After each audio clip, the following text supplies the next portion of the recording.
Regardez la passe de Morgan Parra et le geste de classe de Damien Chouli pour l'équipe de Clermont. Un autre joueur en forme, c'est lui, c'est Wesley Fofana dans cette entame de match où les Clermontois ont mis du temps à rentrer dans la partie. Au contraire, ce sont les Catalans emmenés par leur capitaine Nicolas Mas avec un bon ballon porté dans les 22 mètres de Clermont qui vont s'illustrer. Nicolas Mas qui déclenche ce départ. Les Clermontois sont sur le reculoir, les Clermontois sont à la faute puisqu'après seulement 5 minutes de jeu, c'est James Hook qui va ouvrir le score et qui va porter logiquement la marque à 3-0.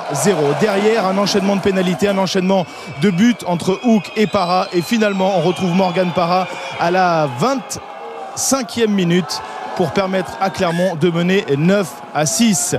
Voilà, c'est quasiment tout dans cette première période, si ce n'est des fautes, comme ici ce plaquage à retardement de Sivivatou qui va laisser ses partenaires à 14 pendant 10 minutes. C'est quasiment tout, parce que la seule occasion véritable de cette première période, la voici, elle est à mettre au crédit des Clermontois avec un pilonnage près de la ligne. Gerhard Voslo a-t-il aplati dans l'embut? L'arbitre de la rencontre, M. Marchal, va faire appel à la vidéo. Les images ne sont pas assez claires pour savoir s'il a aplati sur la ligne, dans l'embut ou avant la ligne. Donc l'essai sera finalement refusé. On en reste donc là. Il y a énormément de combats, il y a énormément d'agressivité, mais il y a surtout beaucoup de fautes, beaucoup d'approximations, des en avant, des pénalités d'un côté comme de l'autre. Et finalement à la mi-temps, ce sont les Clermontois qui mènent 12-6. Morgan Parra resté sur une série incroyable de 29 tentatives et 29 réussites. C'est son premier échec en 30 coups de pied, une longue série qui s'interrompt et qui ne permet pas à Clermont de rentrer un peu plus fort dans cette partie. Au contraire, ce sont les Catalans qui vont tenter des choses, mais voilà, ils vont se heurter à une terrible défense de la part de l'équipe de Clermont qui reste sur 5 victoires consécutives en top 14 évidemment, mais aussi en Coupe d'Europe. Les Clermontois vont prendre confiance et voilà l'une de leurs rares occasions du début de deuxième période avec Regan King qui va trouver du soutien rapidement, s'est transformé avec le jeu au pied de Brooks Jones qui tape par-dessus. À la lutte, ce sera Geoffrey Michel qui sera le plus rapide évidemment pour sauver les siens. On revoit la belle attitude de Julien Bardi à ce moment de la partie. Ce sont les Clermontois qui mènent 12-9, mais on vous l'a dit, les Clermontois vont sortir de cette rencontre avec des pénalités et le coup du sort, le coup de chance avec le rebond favorable. Jean-Marcelin Butin n'en profite pas, ce sont les Catalans qui vont en profiter. On est quasiment à la 50e minute de jeu. La combinaison avec en premier dans l'alignement Romain Taofi Fenoua qui lui aussi sera du stage de Marcoussis avec l'équipe de France. La coordination parfaite avec le talonneur Guillaume Guirado. Et voilà comment au fil des minutes les Perpignanais s'installent dans cette partie, déroulent leur jeu, font parler leur puissance et ils mènent désormais 14-12 et même 17-12 quelques minutes plus tard. La réplique des Auvergnats, elle est cinglante. C'est un ballon porté qui s'orchestre suite à ce lancer de Benjamin Kaiser. Les avants clermontois font l'effort. C'est un essai collectif finalement accordé à Julien Bardi et c'est transformé à l'heure de jeu. 2 points d'avance seulement pour Verne Cotter, 19-17. Mais voilà, James Hook, le buteur gallois, est en grande forme lui aussi. Lui aussi jouera le tour en destination avec le Pays de Galles. Et il permet de donner un petit peu d'air à son équipe, 20-19. Et puis le coup du sort du côté des Clermontois. Le jeu au pied dans la boîte de Florent Cazenave au point de chute. Morgan Parra séché, touché suite à ce contest aérien. On s'inquiète beaucoup pour Morgan Parra puisque demain il sera à Marcoussis avec l'équipe de France. On prendra de ses nouvelles un petit peu plus tard, mais c'est vrai que c'est impressionnant cette manchette de Dan Léo, manchette involontaire. Il monte au ballon, forcément Verne Cotter s'inquiète. On va passer logiquement par le protocole, les questions pour savoir s'il est KO ou pas, s'il peut revenir sur la pelouse, mais finalement il ne reviendra pas, Morgan Parra. Un autre joueur qui va connaître une grosse alerte, c'est Wesley Fofana. Double plaquage, KO, il s'est étouffé, on a cru un moment qu'il allait avaler sa langue et finalement il a repris sa place, Morgan Parra. Mais ce sont des images symboles puisque ce sont les Catalans qui sont bien dans la partie, les Catalans qui vont grignoter leur retard et qui vont finalement inscrire le drop de la victoire, le drop libérateur signé David Mélé, 26-19 dans les toutes dernières minutes de jeu, 78e minute, le drop de la victoire pour Perpignan qui respire, qui fait tomber un gros à Aimé Giral. Clermont ne ramène que le point de bonus défensif, mais c'est un effort. Donc voilà. Vous avez marqué le premier essai sur ce ballon porté après l'élimination en H-Cup. Est-ce que le doute s'était installé dans l'équipe? C'est surtout énormément de déception par rapport à au résultat de ce match parce qu'on avait fait un meilleur match que ce précédent et on n'avait pas réussi à gagner. Aujourd'hui on voulait vraiment être voilà, irréprochable. Donc on a fait un bon début, mais c'est vrai que sur la suite, ça a été un peu plus compliqué. Vous avez mené 13-0 et Biarritz est revenu sur ce ballon, cette touche mal contrôlée par les Toulousains. Lesgourg est tombé, il y a eu un bon soutien de Barcella pour l'essai de Peyrelong. Biarritz est revenu donc à 13-8. 13-8, c'était le score à la mi-temps. Les buteurs qui n'étaient pas en réussite à Leicester, la touche qui avait des problèmes, ce sont tous les soucis du jeu toulousain en ce moment. On ne vous sentait pas très en place? Ouais, mais là, ce soir, ça a été bien mieux. Sur l'organisation générale, on a joué un meilleur rugby. On a essayé de se faire un peu plus plaisir et faire plaisir à nos supporters. Mais voilà, il y a eu quelques imperfections qui ont permis au Biarro de rester dans le match. Et des choses alertes pour le Stade Toulousain en deuxième mi-temps. Regardez, par exemple, un essai refusé à Biarritz sur une touche vite jouée par Harry Nordoki. D'abord, il y a Vincent Clerc. Il vient de se blesser. Il boitille. Il va en catastrophe sauver son camp. Il tape comme il peut en touche. Regardez bien la position de l'arbitre de touche, celle d'Harry Nordoki qui est placé devant l'arbitre vers le camp toulousain. La position n'est pas bonne. Harry Nordoki adresse cette belle passe lobée pour le Fidjien Burotu qui va aller marquer et c'est refusé parce que Harry Nordoki n'était pas à la bonne place pour jouer cette remise en touche. Autre alerte pour le Stade Toulousain, on va le voir avec un essai refusé à Aletbrou. Biarritz n'avait pas gagné à Toulouse depuis 12 ans et c'est sans doute le meilleur match qu'ils aient fait à l'extérieur. Vous avez eu peur jusqu'au bout? Oui, bien sûr, parce qu'on a jamais trop réussi à prendre nos distances par rapport à cette équipe.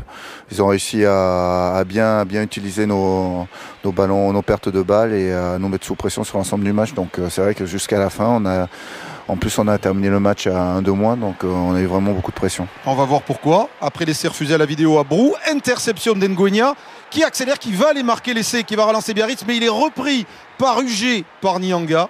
Maxime Médard va se mettre à la faute et prendre un carton jaune. Toulouse va finir à 14 mais va gagner alors que Biarritz était revenu à 16-14, va s'imposer 19-14. On rappelle que Maxime Médard, effondré là sur le banc, va lui aussi rejoindre les Bleus demain en remplacement de l'arrière de Castres, Brice Dulin. Et puis l'actualité toulousaine est agitée. Il y avait beaucoup de titres dans les journaux qui concernaient votre entraîneur, William Servat.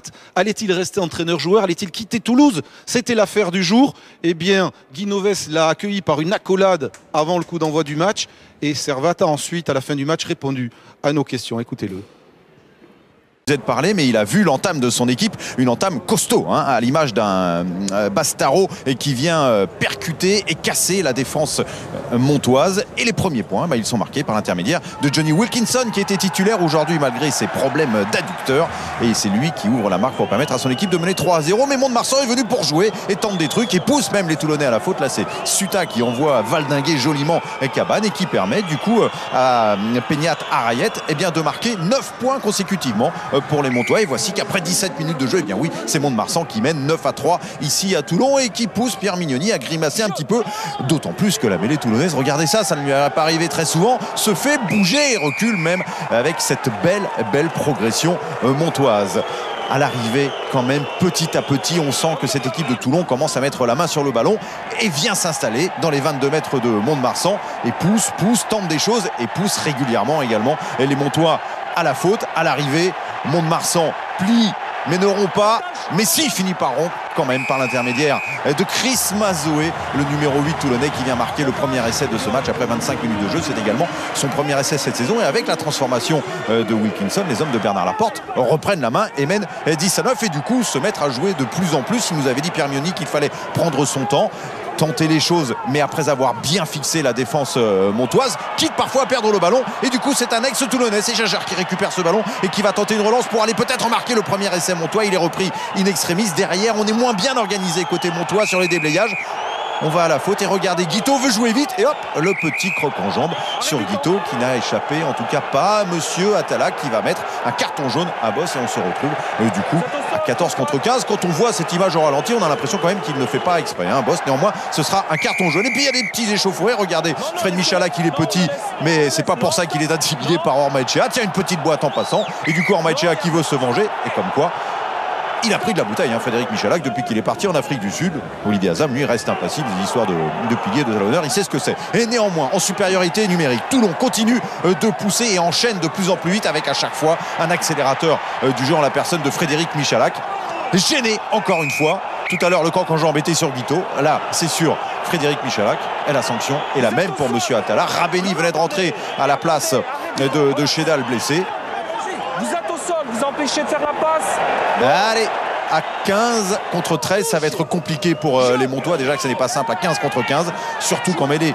Ils se mettent à subir maintenant les Montois. Ce ballon dans les pieds de Mazo est sorti. Et Michalak qui lève la tête, une longue passe quand ça n'est pas Wilkinson. C'est Michalak qui sait le faire. La longue passe pour Alexis Palisson qui vient marquer le deuxième essai de cette première période et permettre à Toulon de mener 15-9 avec le bowler quand même de Martin qui vient fixer les deux derniers défenseurs montois à 13 contre 15. C'était compliqué, les yeux dans le vide. Bernard Laporte, mais peut-être déjà en train de penser, qui sait, à son staff de la saison prochaine pour regarder cette seconde période qui est avant tout une seconde période de lutte, de combat, avec un Bastaro que l'on retrouve partout avec des chocs à gauche, à droite. Regardez Massoé qui se fait repousser par deux Montois, et quand Massoé se fait repousser, bien Bastaro il va et il met le talonneur Montois sur les fesses. Mais voilà, il n'y a pas que de la lutte, il y a de l'amour aussi, à l'image de cette bise de Tokafa sur Codulo, sorti blessé. Nous sommes dans les dernières minutes, Toulon est toujours devant mais voudrait marquer le troisième essai du bonus. Alors attaque avec Guito, il y a des génies dans cette équipe. Martin qui peut servir, Palisson qui renverse sa course, qui échappe à deux plaquages, qui peut servir derrière Wulf. On est arrêté à 5 mètres seulement de la ligne de Mont-de-Marsan. Frédéric Michalak qui va essayer de jouer vite,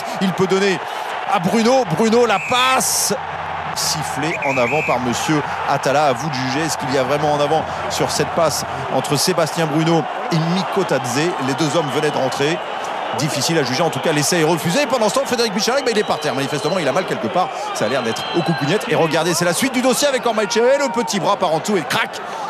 Histoire de le calmer, les deux hommes se serreront la main gentiment à la fin du match, car c'est la fin du match sur cette victoire de Toulon 15-9. Regardez les Montois, on a l'impression qu'ils ont gagné.